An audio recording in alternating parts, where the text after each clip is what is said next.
The White People by Arthur Machen. Read by Charles Blakemore. Part 3.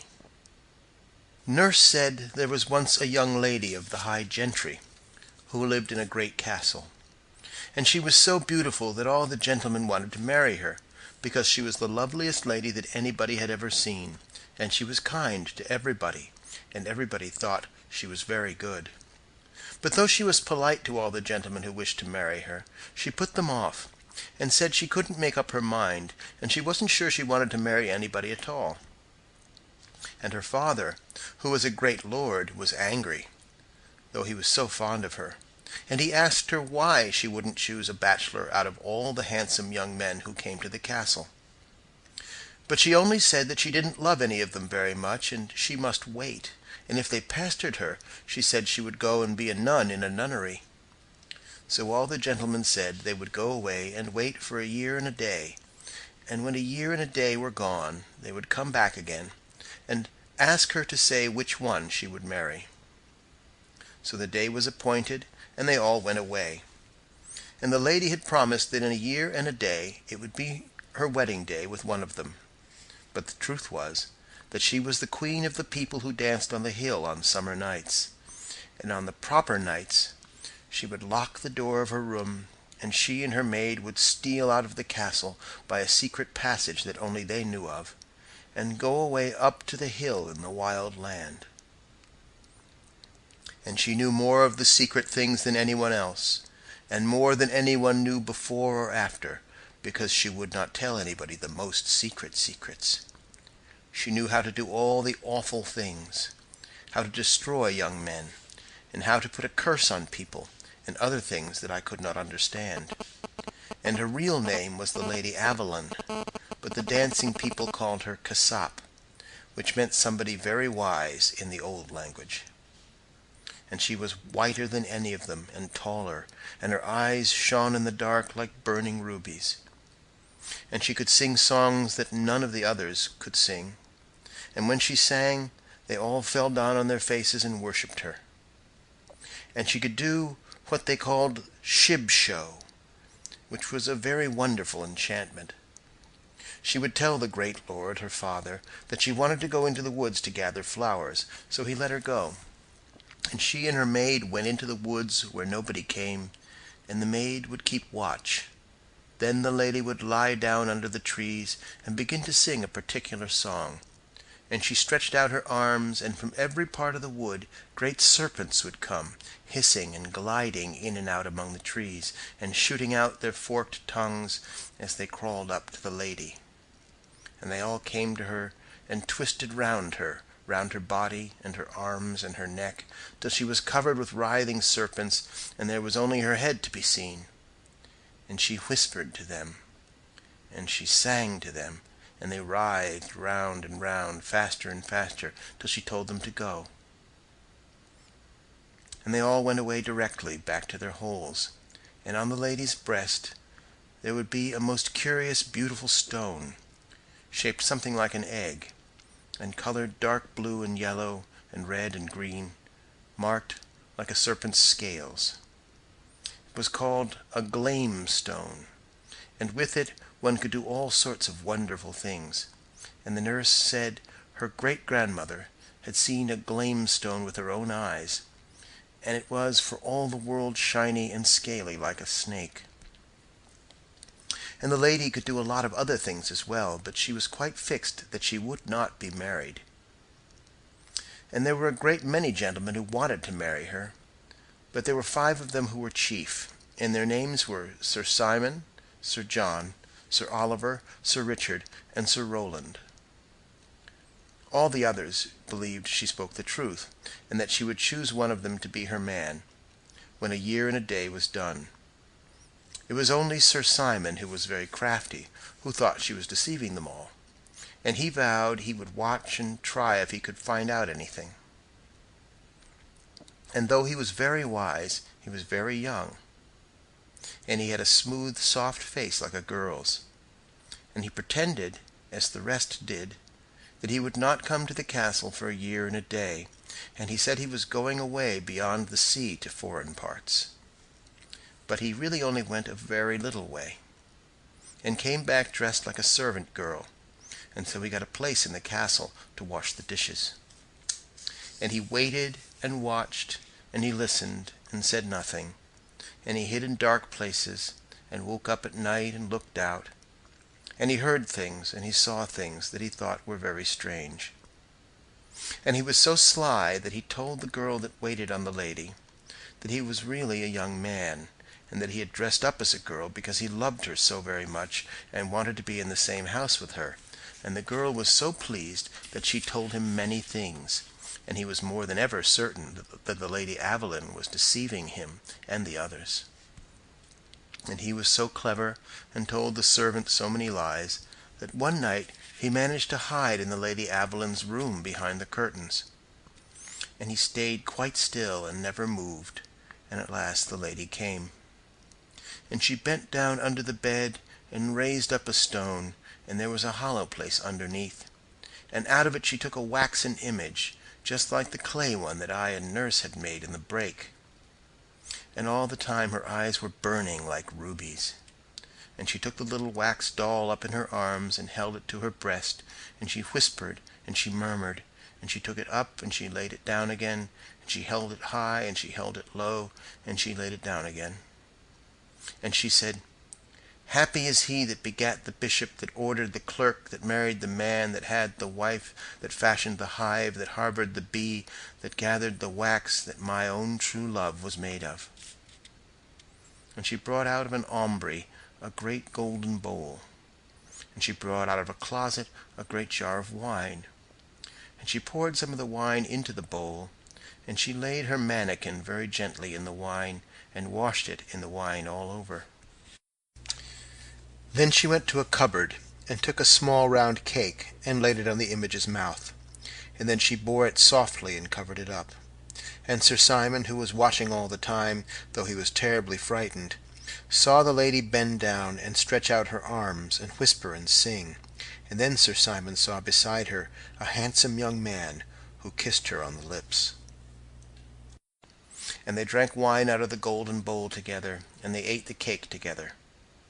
But when the sun rose there was only the little wax doll, and the lady hid it again under the bed in the hollow place. So Sir Simon knew quite well what the lady was, and he waited and he watched till the time she had said was nearly over, and in a week the year and a day would be done. And one night, when he was watching behind the curtains in her room, he saw her making more wax dolls, and she made 5 and hid them away. And the next night she took one out and held it up, and filled the golden bowl with water, and took the doll by the neck and held it under the water. Then she said, "Sir Dickon, Sir Dickon, your day is done.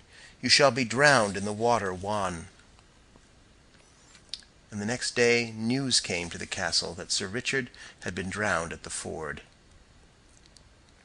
And at night she took another doll and tied a violet cord round its neck and hung it up on a nail. Then she said, "Sir Rowland, your life has ended its span. High on a tree I see you hang." And the next day news came to the castle that Sir Rowland had been hanged by robbers in the wood. And at night she took another doll and drove her bodkin right into its heart. Then she said, Sir Noll, so cease your life. Your heart is pierced with the knife." And the next day news came to the castle that Sir Oliver had fought in a tavern, and a stranger had stabbed him to the heart. And at night she took another doll and held it to a fire of charcoal till it was melted. And then she said, "Sir John, return and turn to clay. In fire of fever you waste away." And the next day news came to the castle that Sir John had died in a burning fever. So then Sir Simon went out of the castle and mounted his horse and rode away to the bishop and told him everything. And the bishop sent his men, and they took the Lady Evelyn, and everything she had done was found out. So on the day after the year and a day, when she was to have been married, they carried her through the town in her smock, and they tied her to a great stake in the market-place, and burned her alive before the bishop with her wax image hung round her neck. And the people said the wax man screamed in the burning of the flames. And I thought of this story again and again, as I was lying awake in my bed, and I seemed to see the Lady Evelyn in the market-place, with the yellow flames eating up her beautiful white body. And I thought of it so much that I seemed to get into the story myself, and I fancied that I was the lady, and that they were coming to take me to be burnt with fire, with all the people in the town looking at me. And I wondered whether she cared, after all the strange things she had done, and whether it hurt very much to be burnt at the stake. I tried again and again to forget Nurse's stories, and to remember the secret I had seen that afternoon, and what was in the secret wood, but I could only see the dark, and a glimmering in the dark, and then it went away, and I only saw myself running, and then a great moon came up white over a dark round hill. Then all the old stories came back again, and the queer rhymes that Nurse used to sing to me. And there was one beginning, "Halsey, Cumsey, Helen Musty," that she used to sing very softly when she wanted me to go to sleep. And I began to sing it to myself inside of my head, and I went to sleep.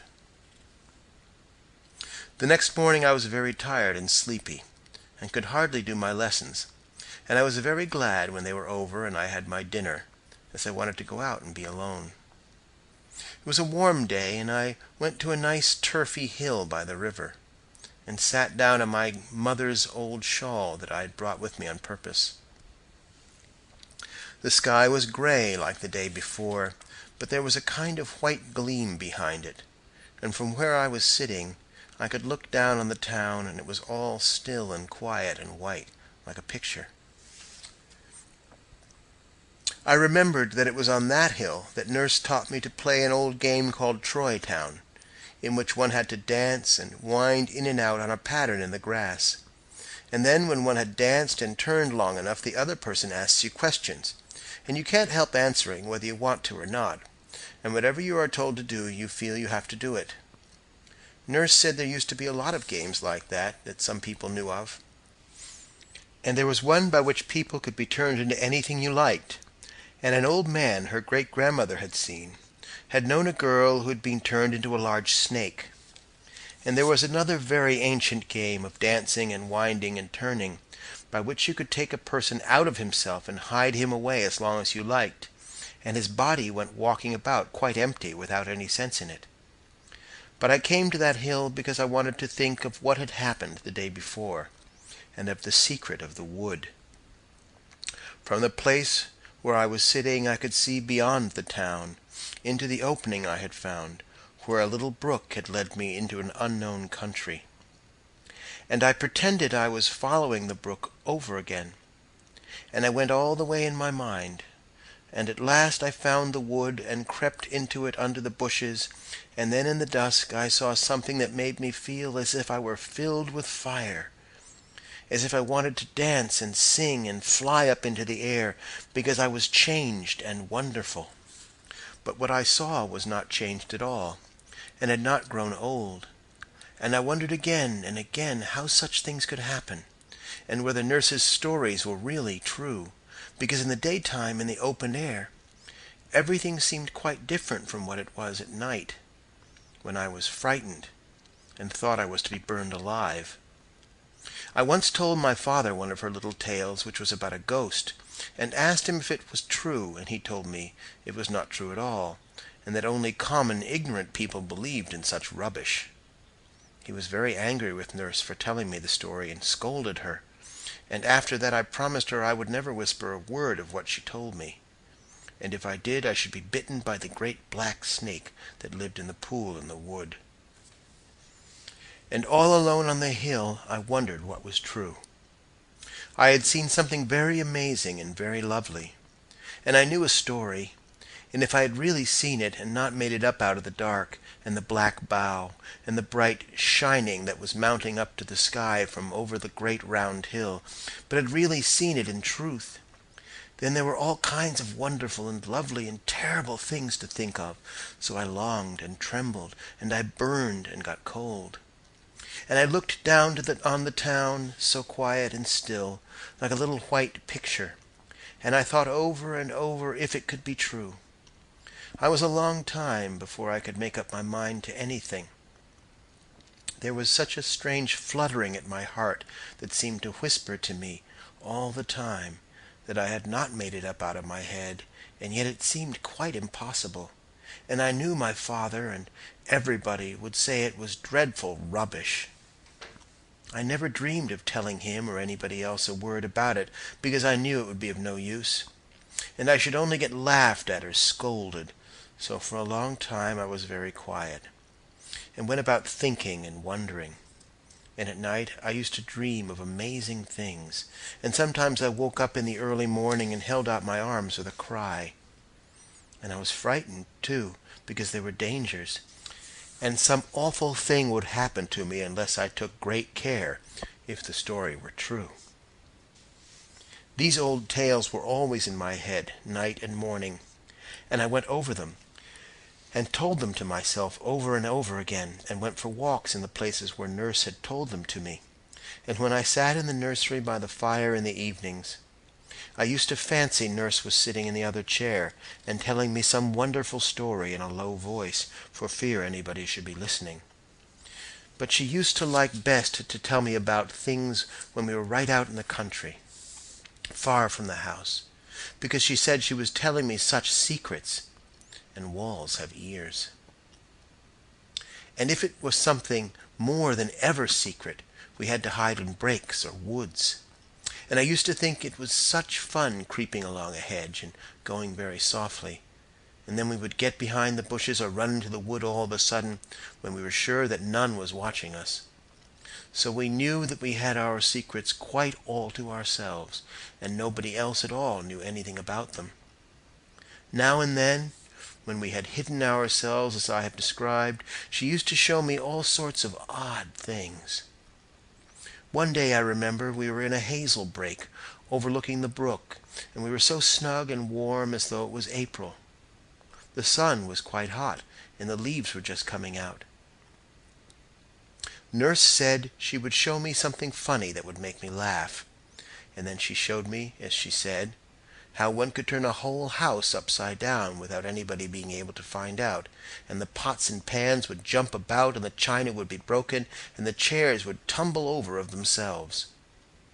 I tried it one day in the kitchen, and found I could do it quite well, and a whole row of plates on the dresser fell off it, and cook's little work table tilted up and turned right over before her eyes, as she said, but she was so frightened and turned so white that I didn't do it again, as I liked her. And afterwards in the hazel copse, when she had shown me how to make things tumble about, she showed me how to make rapping noises, and I learnt how to do that too. Then she taught me rhymes to say on certain occasions, and peculiar marks to make on other occasions, and other things that her great-grandmother had taught her when she was a little girl herself. And these were all the things I was thinking about in those days after the strange walk, when I thought I had seen a great secret, and I wished Nurse were there for me to ask her about it, but she had gone away more than 2 years before, and nobody seemed to know what had become of her, or where she had gone. But I shall always remember those days if I live to be quite old, because all the time I felt so strange, wondering and doubting, and feeling quite sure at one time, and making up my mind, and then I would feel quite sure that such things couldn't really happen, and it began all over again. But I took great care not to do certain things that might be very dangerous. So I waited and wondered for a long time, and though I was not sure at all, I never dared to try to find out. But one day I became sure that all that Nurse had said was quite true, and I was all alone when I found it out.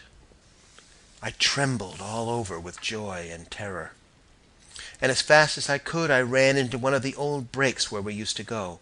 It was the one by the lane, where Nurse made the little clay man, and I ran into it and I crept into it, and when I came to the place where the elder was, I covered up my face with my hands and lay down flat on the grass, and I stayed there for 2 hours without moving, whispering to myself delicious, terrible things, and saying some words over and over again. It was all true, and wonderful and splendid.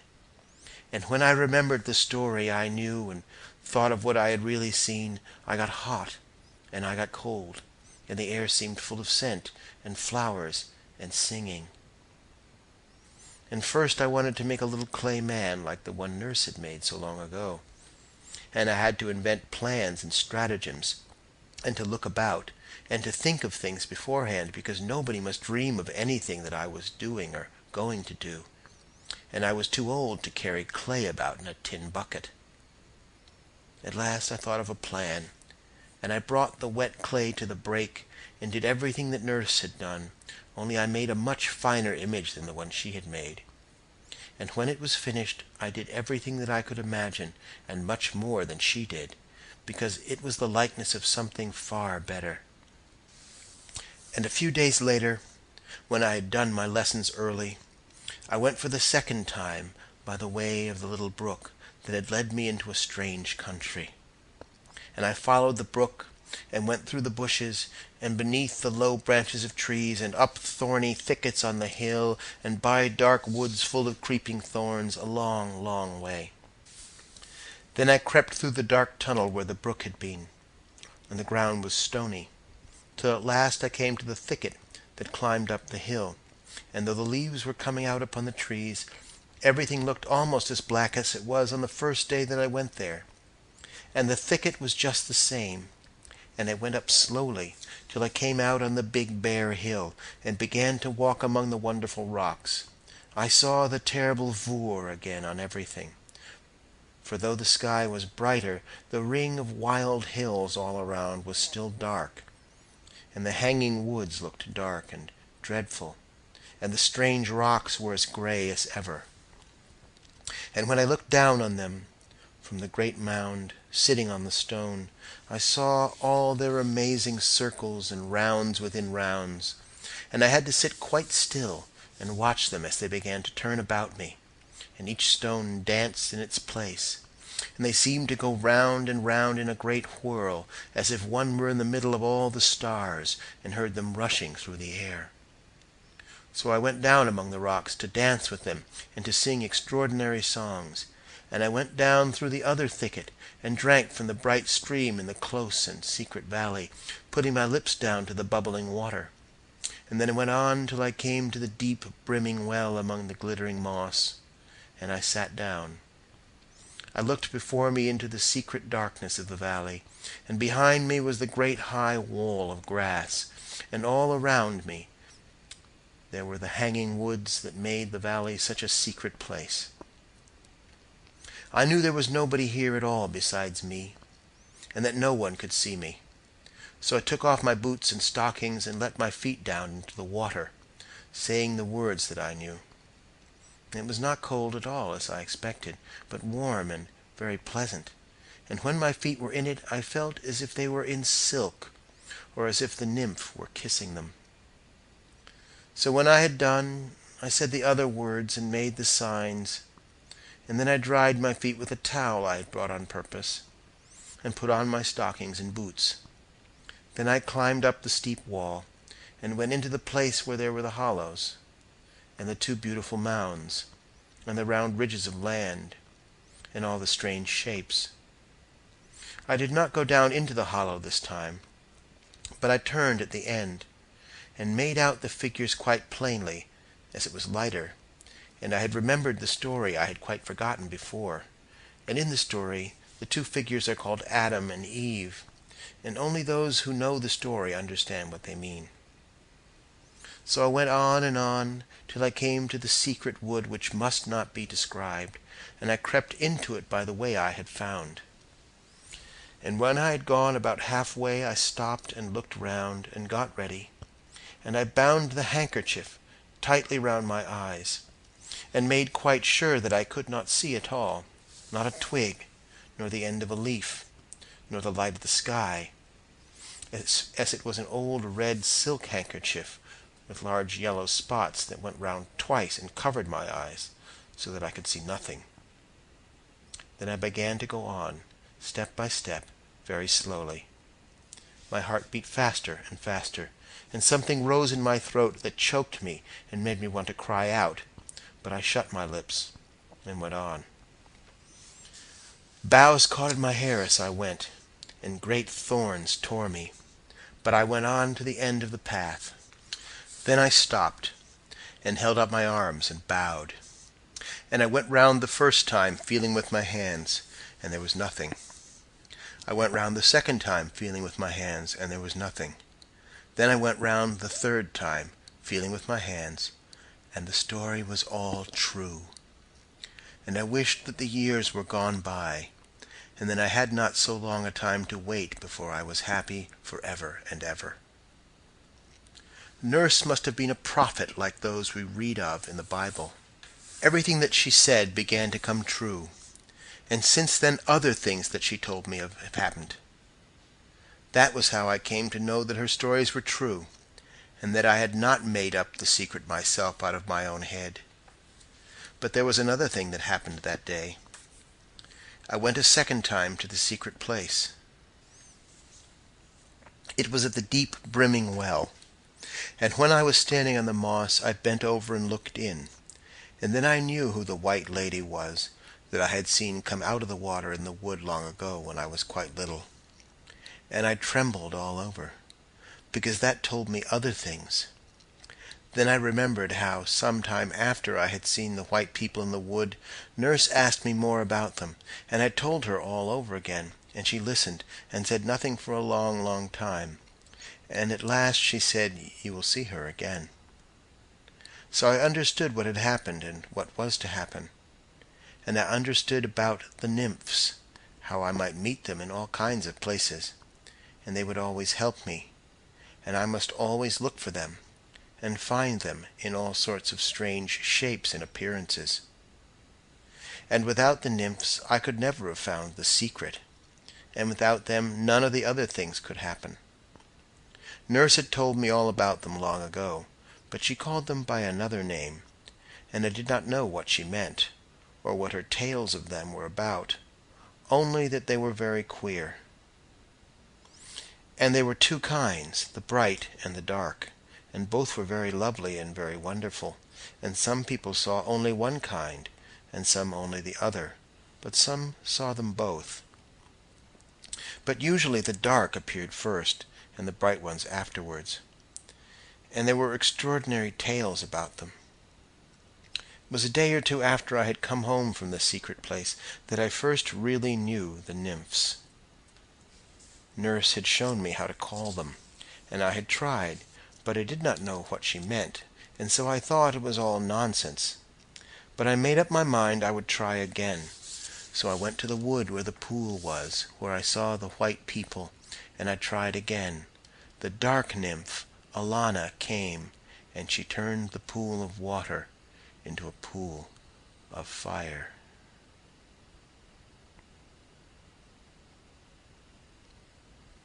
Epilogue. "That's a very queer story," said Cotgrave, handing back the green book to the recluse, Ambrose.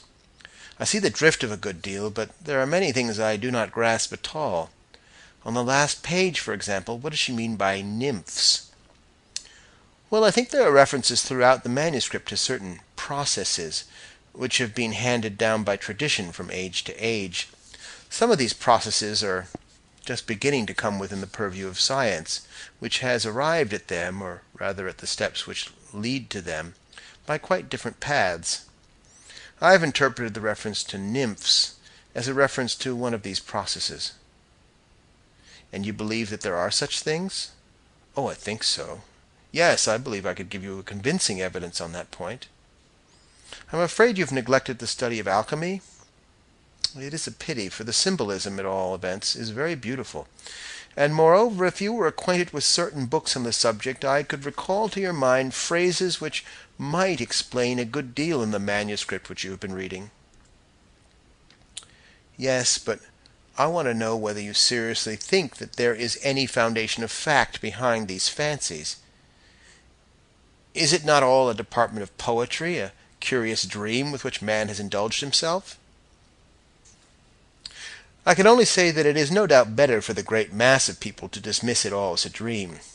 But if you ask me my veritable belief, that goes quite the other way. No, I should not say belief, but rather knowledge. I may tell you that I have known cases in which men have stumbled quite by accident on certain of these processes, and have been astonished by wholly unexpected results. In the cases I am thinking of, there could have been no possibility of suggestion or subconscious action of any kind. One might as well suppose a schoolboy suggesting the existence of Aeschylus to himself while he plods mechanically through the declensions. "But you have noticed the obscurity," Ambrose went on, "and in this particular case it must have been dictated by instinct, since the writer never thought that her manuscripts would fall into other hands.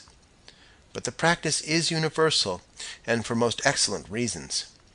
Powerful and sovereign medicines, which are of necessity virulent poisons also, are kept in a locked cabinet. The child may find the key by chance and drink herself dead, but in most cases the search is educational, and the phials contain precious elixirs for him who has patiently fashioned the key for himself. You do not care to go into details?" "No, frankly, I do not." "No, you must remain unconvinced. But you saw how the manuscript illustrates the talk we had last week?" "Is this girl still alive?" "No. I was one of those who found her. I knew the father well. He was a lawyer, and had always left her very much to herself. He thought of nothing but deeds and leases, and the news came to him as an awful surprise. She was missing one morning.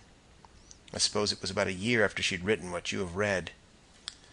The servants were called, and they told things, and put the only natural interpretation on them, a perfectly erroneous one. They discovered that green book somewhere in her room, and I found her in the place that she described with so much dread, lying on the ground before the image." "It was an image?" "Yes, it was hidden by the thorns and the thick undergrowth that had surrounded it. It was a wild, lonely country.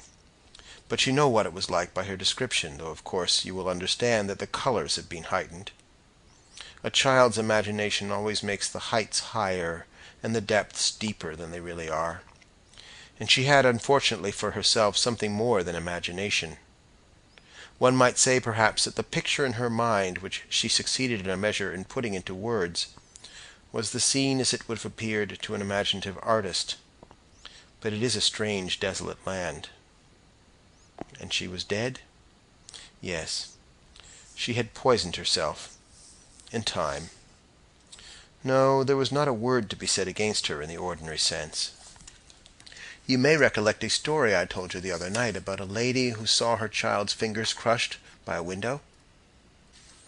"And what was this statue?" "Well, it was of Roman workmanship, of a stone that with the centuries had not blackened, but had become white and luminous. The thicket had grown up about it and concealed it, and in the Middle Ages the followers of a very old tradition had known how to use it for their own purposes. In fact, it had been incorporated into the monstrous mythology of the Sabbath. You will have noted that those to whom a sight of that shining whiteness had been vouchsafed by chance, or rather, perhaps by apparent chance, were required to blindfold themselves on their second approach. That is very significant." "And is it there still?" "I sent for tools, and we hammered it into dust and fragments." "The persistence of tradition never surprises me," Ambrose went on after a pause. "I could name many an English parish where such traditions as that girl had listened to in her childhood are still existent in occult but unabated vigor. No, for me it is the story, not the sequel, which is strange and awful. For I have always believed that wonder is of the soul." End of The White People by Arthur Machen.